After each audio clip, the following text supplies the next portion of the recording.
militaire, stratégique, policière, gouvernement, ainsi de suite. Prenez la possibilité de voir si c'est possible, s'il faut que je me répète, de travailler avec l'Iran. Donc, commencez par demain.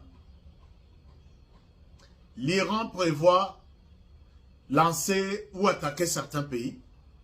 Je crois 3 pays.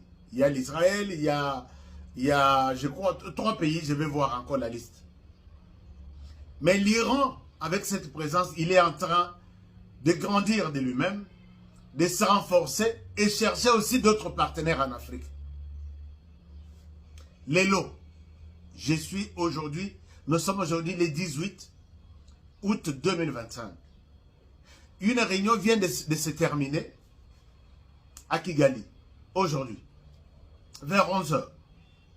Mais ça tout ça déjà après-midi. Une réunion vient de se terminer à Kigali. Dans cette réunion, il y avait le Premier ministre,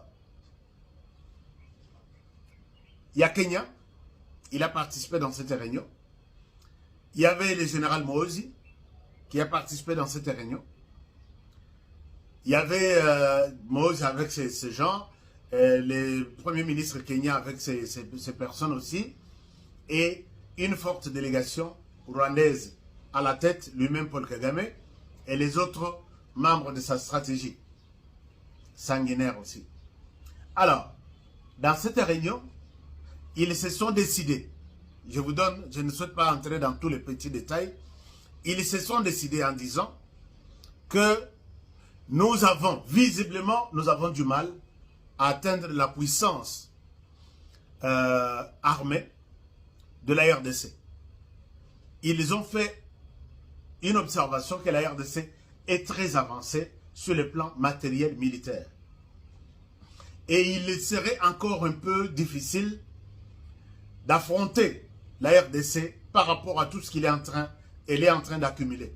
D'ailleurs, dernièrement, il y a plusieurs centaines de blindés qui viennent d'arriver. J'étais au courant.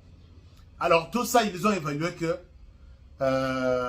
on n'est pas du tout prêt à affronter la RDC, puisque la RDC est en train d'acheter follement de matériel militaire. Ils ont qualifié le mot follement. Donc sans penser, sans réflexion, la RDC est en train d'acheter follement les armes.